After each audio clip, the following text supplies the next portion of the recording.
Estas sepulturas siempre se encuentran en emplazamientos determinados por los accidentes orográficos al interior de un wadi o lecho geológico de un antiguo brazo del río Nilo. La KV9 es vecina muy próxima de otras tumbas de importancia, como la muy famosa de Tutankamón, o la de Ramsés II, la de los hijos de Ramsés, la de Meremta, etc. Esta es una tumba especial. Sus profundas cámaras fueron destinadas para el resguardo y descanso eterno, no de uno, sino de dos faraones de la época ramésida, así como del consabido rico ajuar con que se hacía acompañar a los monarcas a su pretendidamente perdurable última morada, aun cuando en el caso de Ramsés V y Ramsés VI se trató de breves reinados terrenales. Repleta de relieves y pintura mural en relativo buen estado de conservación, no obstante haber sufrido los efectos de inundaciones, este cenotafio, si bien atestigua una disminuida calidad artística y refleja la deplorable situación de debilidad política durante este segmento del llamado Nuevo Imperio, adquiere gran importancia para comprender más acerca de una época especialmente oscura dentro del prolongado decurso histórico de una cultura asombrosa. Porque a estas alturas del segundo milenio antes de Cristo había concluido ya el brillante periodo de los primeros faraones ramésidas, y era solo un recuerdo la firme estabilidad de reinados anteriores. ¿Acaso como la obra material más relevante de este periodo, tenemos la construcción de este mausoleo, excavado en la roca de uno de los montes del Valle de los Reyes, y que se inició en el año 1145 a.C. a cargo de Ramsés V? Pocos años después, acaso sin haberse podido terminar del todo el proyectado hipogeo, el tío y sucesor Ramsés VI amplió la tumba convirtiéndola en una de las más grandes de los faraones del Imperio Nuevo. Turistas y vandalismo milenarios. Al igual que otras más del Valle de los Reyes, KV9 permaneció abierta durante siglos, comenzando a ser saqueada muy poco después de su edificación. El monumento fue visitado por griegos y romanos, entre otros, como lo atestiguan cierto número de monedas recuperadas posteriormente. Y a este mismo recinto le fue atribuido el papel de ser la propia tumba del famoso Memnón, aquel legendario rey de Etiopía, hijo de Eos la Aurora y muerto a manos de Aquiles en la guerra de Troya, al quien se atribuyeron como relacionadas también con él aquellas monumentales esculturas desde entonces así llamadas los colosos de Memnón, ubicados no muy lejos de esta zona. Mucho más tarde, junto con otras tumbas, la KV9 fue convertida en habitación de los primeros eremitas del cristianismo, en esa árida zona, conocida entonces como la Tebaida, origen del monaquismo cristiano. De tales presencias y otras más, quedaron como pruebas fehacientes los numerosos grafitos que en varias lenguas y distintos alfabetos fueron pintados o esgrafiados en las paredes, cuyos relieves y pinturas originales sufrieron además la furia iconoclasta, siendo este monumento la tumba con más grafiti tardíos en todo el Valle de los Reyes, llegando a contener 995 de ellos. Con base en el análisis de los textos grafiteados en griego y en latín, y que pueden fecharse, es posible establecer que, al menos entre el 278 a.C. y el 537 después de Cristo, la temporada alta para los visitantes del Valle de los Reyes fue en invierno y al principio de la primavera. Si bien la tumba era conocida desde la antigüedad y su acceso había permanecido abierto a lo largo de los últimos 3000 años, no fue excavada y limpiada de escombros, sino hasta por Georges d'Arecy en 1888. Más recientemente, en 1985, Edwin Brooke hizo también excavación y limpieza. Así es como un equipo de arqueólogos egipcios y estadounidenses reunieron los fragmentos de la tapa del sarcófago. Ramsés V, un período crepuscular. Hacia la mitad del período correspondiente a la 20ª dinastía, siglo XII antes de nuestra era, el país del Nilo había perdido ya gran parte de su imperio, en medio de campañas militares desastrosas que habían llevado al empobrecimiento e incluso a la hambruna, agravada esta por sequías. La división y desorganización imperantes en el país y la decaída voluntad de los monarcas empeoraban la situación. Así fue como a Ramsés IV le sucedió su hijo, Ramsés V, 1147-1143 a.C. El principal acontecimiento que conocemos de su reinado fue un importante crimen y el descubrimiento de un escándalo de corrupción acontecido entre los sacerdotes de Elefantina, que en realidad tuvo lugar en tiempos de su padre, aunque también continuó con las actividades mineras de este último en Timna y el Sinaí. Después de 4 años de reinado, Ramsés V murió joven. Breve reinado el de este monarca, coronado con el nombre de Usermaatra Sejeperenra Ramsés Amenjerjepsef Meri Amon, quien según costumbre había dispuesto anticipadamente su fastuosa tumba, destinando grandes recursos para ello. Aparentemente la vio terminada, pero al parecer sus restos mortales nunca la ocuparon. Y este rey no llevó a cabo otra cosa relevante en medio de la anodina situación de un gobierno débil en un país al garete. El examen de su momia, por cierto de las mejor conservadas, en el mismo Valle de los Reyes, ha sustentado la hipótesis de que Ramsés V falleció de viruela, como parece denotarlo las lesiones vesiculares que pueden apreciarse en su rostro. Pero tampoco se descarta que fue víctima de un asesinato, dada la presencia de una lesión en su cráneo. Ramsés VI, una sucesión accidentada. Él era hijo de un hijo joven de Ramsés III, por lo tanto, tío de su antecesor inmediato. El llamado Nebmaatra Meriamón Ramsés Amenjerjepsef Necherjekayunu gobernó los siguientes 7 años con el mismo nulo papel que su antecesor. Llegó a usurpar la tumba y el templo mortuorio destinados a su sobrino y antecesor inmediato, Ramsés V, quien los había comenzado a construir y cuyo enterramiento se vio retrasado hasta que se encontró una tumba alternativa para él en el año 2 del reinado de Ramsés VI. Esta sucesión vino acompañada de un cierto desorden civil, como parecen probarlo ciertas entradas en el diario de la necrópolis, donde se dice que los trabajadores de Deir el Medina, nombre actual, cuyo número quedó reducido poco después a solo 60 obreros, permanecieron en casa por miedo al enemigo. Es probable que el enemigo mencionado en el diario sea un grupo de libios que continuaban siendo un problema en la zona, que se había vuelto particularmente insegura.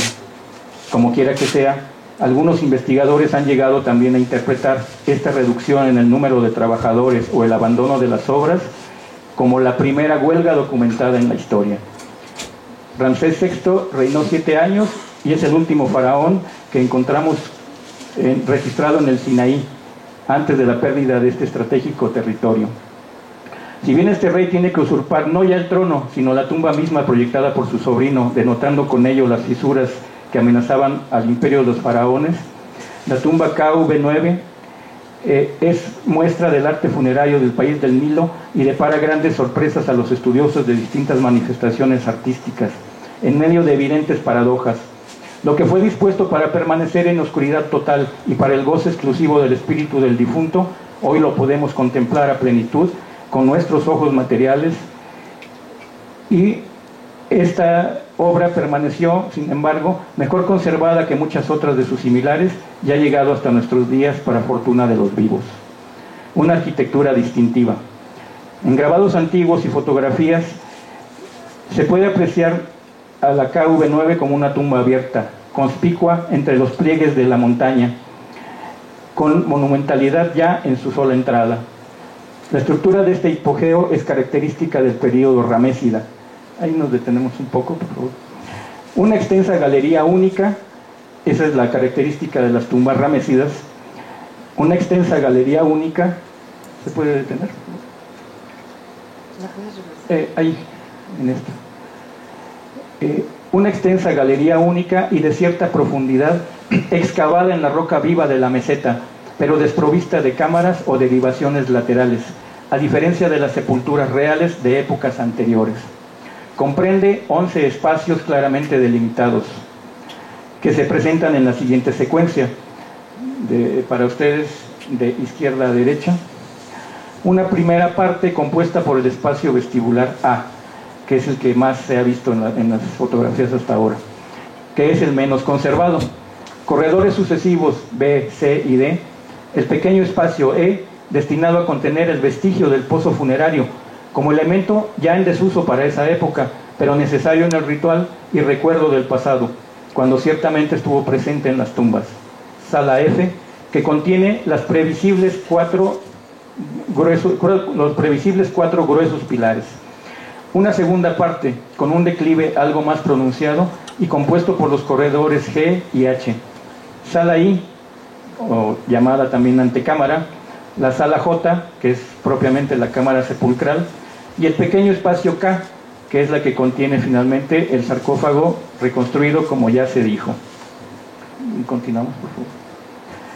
Las amplias paredes de esa única galería de 116 metros de longitud aproximadamente, que en distintos puntos se ensancha para dar paso a las distintas cámaras, en algunos casos alcanzan una altura de más de 4 metros, en tanto que en ninguna de las estancias encontramos menos de 3 metros de anchura.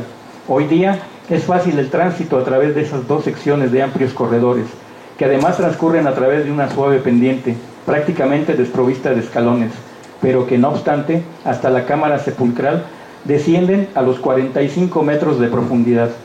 Así, el área total que ocupan pasillos y cámaras de este sepulcro suma alrededor de 510 metros cuadrados, y podemos calcular en cerca de 1.600 metros cúbicos de piedra calcárea los removidos centímetro a centímetro para crear tan suntuoso sepulcro. Es esta una tumba que contiene todos los espacios que se puede esperar en una tumba ramésida, desde el vestíbulo hasta la cámara sepulcral. No obstante, por lo que se refiere a esta última, si bien en lo decorativo está finalizada, en lo estructural, al parecer, su fila de pilares de la parte posterior quedó inacabada. Relieves y pintura mural. El arte y la escritura están presentes de manera multicolor en paredes, pilares y techos repletos de relieves y pinturas, además de un cierto número de piezas escultóricas que están o estuvieron originalmente en el lugar. Profusión de imágenes desarrolladas a través del conocido esquema de trabajo principalmente estructurado en sucesivas bandas horizontales. De los rasgos sobresalientes del arte pictórico conservado allí tenemos el culto a Ra, el antiquísimo dios solar, protagonista en una renovada teología, plasmada a través de la profusión de imágenes del intensamente rojo, o a veces también dorado, disco solar. Este programa iconográfico completa la parte inicial de la KV9, desde el corredor B hasta la sala F, con un prolijo techo astronómico, un tipo decorativo que ya había hecho su aparición desde la época de Seti I, rematando la cámara sepulcral y ahora desarrollado con variantes. En resumen, el significado de las pinturas de la tumba, que han conservado sus espléndidos colores, es un análisis de los orígenes del cielo, de la tierra y de la creación, del sol, de la luz y de la vida. Hay muestras de literatura funeraria, como son el libro del cielo, el de las puertas y el de las horas, aparte del muy conocido libro de los muertos. Otro detalle es que la presencia del libro de los cielos, en concreto, en sus secciones como libro del día y libro de la noche. La difícil conservación de tumbas tan suntuosas. Ya en los tiempos del antiguo Egipto, las tumbas reales no siempre fueron respetadas, no obstante las numerosas precauciones de distinta índole aplicadas al caso. Poco podía hacerse entonces como hoy ante la codicia de los ladrones. Esto obligó a la reubicación de algunas de las momias, que son el objeto principal a resguardar en los monumentos respectivos y cuya conservación era primordial, según las creencias predominantes en aquella cultura, a fin de asegurar la vida eterna de los monarcas fallecidos. Así, a veces, en forma apresurada, cuerpos embalsamados años o siglos antes fueron reubicados en nuevos repositorios, como la llamada tumba 35 del mismo Valle de los Reyes, descubierta por Víctor Loret en 1898. Como en una película de terror. Una momia se llevó el brazo de otra momia a una nueva sepultura. Si gustan, podemos adelantar un poco ante el tiempo. Nos vamos más rápido, por favor. Todas esas son muestras de las distintas paredes en las distintas secciones que ya se han mencionado rápidamente. Los pilares repletos también. Esa es la momia de Ramsés VI. Muy bien, y ahí continuamos. Cuando a principios del siglo XX, paramos un poco, fue identificada la momia de Ramsés VI, depositada hacía muchas centurias en el citado refugio de la tumba 35, y al ser examinados sus antiquísimos vendajes, aparecieron entre ellos un brazo del faraón Seti I y huesos de una mujer. ¿Qué es lo que había sucedido? Al parecer, en algún momento de hace 3 milenios, y ante una nueva oleada de saqueos, continuamos, contra las tumbas reales, los sacerdotes a cargo del culto funerario, como ya se ha dicho, decidieron trasladar varias de las momias a nuevos recintos. Desde luego que tales restos embalsamados, algunos ya para entonces de varios siglos atrás, necesitaban nuevos vendajes. Cuando esta disposición fue ejecutada a toda prisa, los operarios no se percataron, ante la multitud de restos dispersos por el tiempo, la acción de los elementos y la destrucción intencional por parte de los saqueadores, de que el renovado ropaje de la momia de Ramsés VI se llevó envueltos con él un brazo de los vecinos restos, del faraón Seti II y algunos otros huesos de una mujer no identificada. Conclusión: los restos mortales de muchos de aquellos reyes del doble país del Nilo no han encontrado hasta hoy el buscado reposo en una sepultura sellada para la eternidad. Continuamos. Tal es el caso de la tumba KV9, pero ese antiguo hipogeo, proyectado como intento de rescate de la memoria de unos grisáceos monarcas en un deslucido periodo histórico, finalmente nos ha quedado hasta hoy como un duradero testimonio y excelente muestra del poder espiritual y material de una civilización cuyo pensamiento mágico religioso y prácticas funerarias han trascendido con su influencia hasta nuestros días y están presentes de diversa manera en nuestro propio ámbito. Trascendencia de aquella antigua civilización, de complejos rituales funerarios desarrollados por innumerables generaciones, permanentemente estimuladas por el anhelo humano de alcanzar tras el viaje al más allá, después de la muerte, una existencia perdurable, semejante a la ya vivida por cada uno en este mundo conocido, pero enriquecida con mucha mejor calidad y asegurada permanencia. Muchas gracias.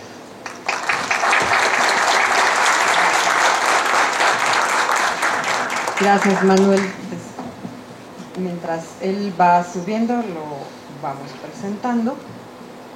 Manuel Villarruel Vázquez va a presentarnos la ponencia Procesos de conservación del patrimonio funerario, restauración de la tumba tebana 39, Uimra, en Luxor, Egipto.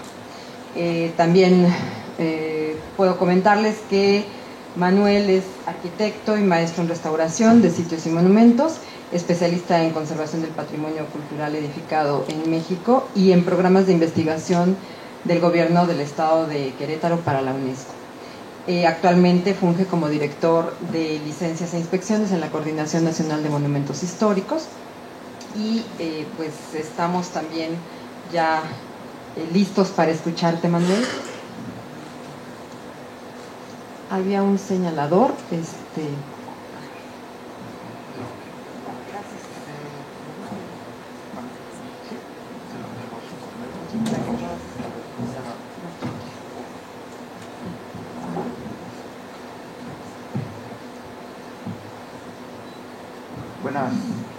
Buenos días a todos, muchas gracias por la invitación, estamos aquí con mucho gusto para presentarles este tema. ¿Sí encontraron la presentación? No, está en PDF ahí sobre el escritorio, perdón. Se llama Patrimonio Funerario 2019.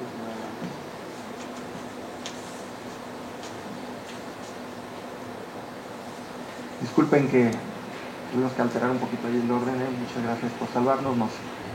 Aquí Alberto que nos hizo el quite, nos llamó el director general del INAH. Bueno, en lo que presenta por ahí el documento, nada más es como introducción, queremos comentarles acerca de un proyecto muy interesante que ya tiene 16 años, en proceso de ejecución. Es el proyecto para el rescate de un monumento funerario egipcio. ¿No se oye? ¿No? Hay que acercarse más, perdón. Es un monumento funerario egipcio de la dinastía 18ª, aproximadamente 3.500 años de antigüedad. Y el día de hoy, un poquito por el espíritu del coloquio, me interesa abordar temas que tienen que ver con las características, valores y el análisis que hemos llevado a cabo en este monumento funerario, y al mismo tiempo presentarles de alguna forma algunos análisis que se han venido realizando como parte del proceso de conservación, en el cual, dicho sea de paso, es importante señalar también, y también hicimos énfasis en ello, en la necesidad de la integración de equipos multidisciplinarios y obviamente en la posibilidad de utilizar en el día actual las tecnologías y las posibilidades tecnológicas que nos ofrecen ahora diferentes métodos para la conservación. ¿No aparece? Ah, se apagó el cañón, perdón,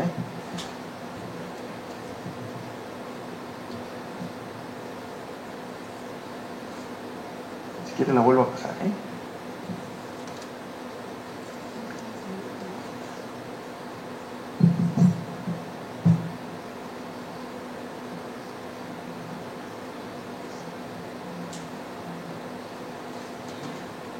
Está prendiendo.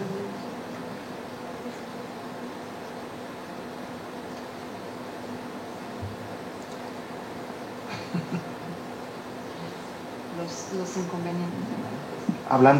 Yo hablaba de las ventajas, ¿verdad?, de la tecnología para la conservación del patrimonio funerario, y bueno, ya nos hizo quedar mal la tecnología. O serán estas momias que están, Será sus espíritus.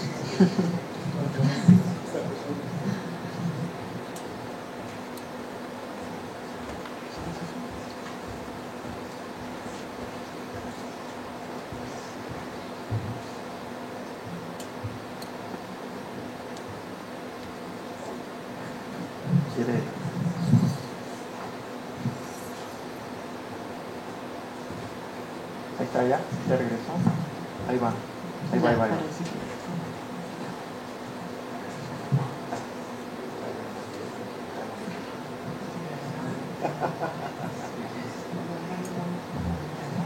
Sí, buscando la red.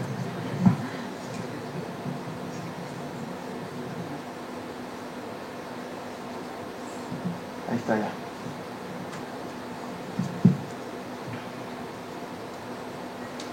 Ahí va, sí, también se genera más expectativa y más atención para lo que está.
Ahí está ya.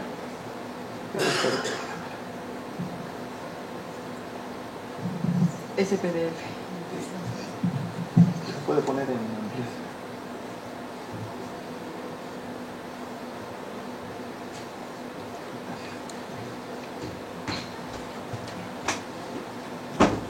Muchas gracias. Bueno, creo que quedó un poquito desbordada, pero creo que es suficiente ya para no moverle. El tema, bueno, como se mencionó, es un monumento, la tumba de un sacerdote denominado Puimra, un sacerdote que fue enterrado en lo que se conoce hoy como la necrópolis tebana, una zona arqueológica, quizás la zona arqueológica más grande del mundo, el cual, entre datos más particulares, hablaremos precisamente sobre el periodo histórico tan importante en el cual él vivió y sobre el cual él aportó trabajo específico dentro de la corte real, en particular para dos faraones, Hatshepsut, una mujer, la reina, que fue una figura icónica muy importante para la historia del Antiguo Egipto, y además para su sucesor, Tutmosis III, que es conocido también en la historia, en los anales de la historia del Antiguo Egipto, como un faraón con el seudónimo de el Napoleón egipcio, por las cantidades de batallas y territorios conquistados en ese periodo. Por favor, iniciamos. La siguiente, por favor. Sí, en general, bueno, podemos hablar de un proceso de conservación de un monumento funerario. Es una investigación, podemos decir, aplicada. Es un proceso en el cual por primera vez un equipo mexicano de especialistas logra la autorización para trabajar en aquel país.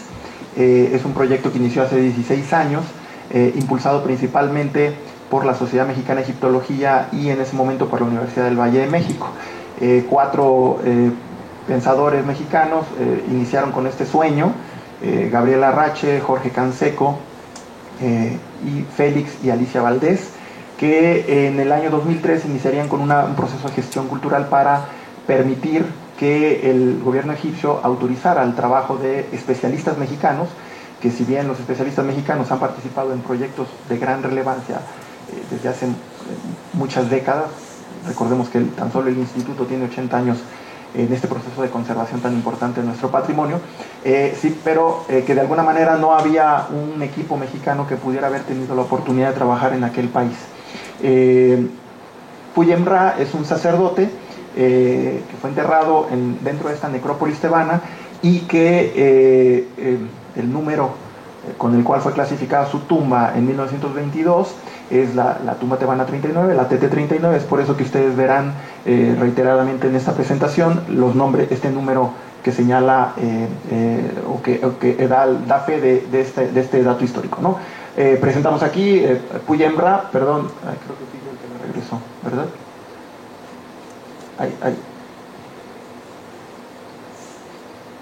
Ay, Dios. Prometo ya no moverle, no es la de adelante. Puyem Ra, en esta lápida, que es quizás la imagen mejor conservada que tenemos del sacerdote en la tumba, sentado en su trono junto a la que sería su esposa, Senseneb, y que ustedes la ven precisamente perfectamente recortada como si fuera una lápida, porque parte del trabajo que realizó el equipo mexicano es la recuperación de esta lápida, que había sido recortada de uno de los murales y que estaba ya dentro de uno de los túneles de saqueo de la tumba, en proceso obviamente de irse al mercado negro y perderse para siempre en la historia. Siguiente, por favor. Nada más para hablar un poquito del modelo de trabajo del equipo mexicano, señalar en esta línea del tiempo la evolución del proyecto. Podemos hablar de un momento inicial en el año quizás 2003, en donde los procesos de gestión con el gobierno egipcio se inician con una fase en donde se hace un análisis de las posibilidades de trabajo en diferentes casos para la misión mexicana en Egipto. A partir del año 2004 se firma un convenio entre la Sociedad Mexicana de Egiptología y la Universidad del Valle de México para trabajo en conjunto, y así poder solicitar oficialmente ante el gobierno egipcio la posibilidad de participar en el proyecto. Pero sería hasta el año 2005 cuando formalmente se inician los trabajos allá. Fue la fecha en el que presentamos el proyecto en Cairo, y en el que fue evaluado el equipo mexicano para ser aceptado por el Supremo Consejo de Antigüedades egipcio y poder iniciar los trabajos. Podemos hablar de algunas fases de trabajo diferentes desde el 2006-2012, con trabajos anuales de conservación de la tumba, y en el 2013 al 2017 también periodos muy importantes de conservación y de consolidación estructural y de rescate de los murales. El año pasado fue la última temporada que hemos realizado. A finales del año 2018 concluimos con esta etapa, en donde además es importante señalar la actualización del equipo y la incorporación de patrocinadores especiales que dieron un sustento tecnológico muy importante al proyecto. En particular, desgraciadamente el cañón se comió aquí los logos de todos los patrocinadores, pero bueno, el logo quiero señalarlo y hacer énfasis en el logo del Supreme Council of Antiquities de Egipto, la Sociedad Mexicana de Egiptología, la Universidad del Valle de México, el logo del INA, el logotipo muy importante en esta temporada 2018 de Leica, y de una empresa mexicana, Sistop, ambas que aportaron tecnología, recursos de punta para mejorar las condiciones de conservación de este monumento funerario. Siguiente, por favor. Este es un poquito el esquema de trabajo. La misión mexicana, como decíamos, está conformada principalmente por dos organismos de índole educativo, la Universidad del Valle de México y la Sociedad Mexicana de Egiptología, que son los que firmaron el convenio, con un soporte técnico y de logística muy importante a través del Instituto Nacional de Antropología e Historia y la Secretaría de Relaciones Exteriores de nuestro país, y con, mencionaba hace un momento, dos empresas privadas, una de talla internacional muy relevante como lo es Leica, la cual aportó, decía yo, equipo para esta temporada pasada, ¿no? La misión mexicana se compone de varios subequipos, dentro de los cuales se realizan de manera concatenada los trabajos de conservación, el equipo de arqueología, de restauración arquitectónica, restauración de murales, epigrafía, fotografía y documentación, y obviamente el equipo de logística, que a veces es soslayado, pero es muy importante para el desarrollo de estos trabajos en una zona desértica, ¿no? No se alcanza a ver por aquí, quizás en esta línea de abajo que queda un poco fuera de la pantalla, pero en esa flecha señalábamos también la importancia de que en este modelo mexicano participan estudiantes de diferentes universidades de nuestro país, particularmente la Universidad del Valle de México,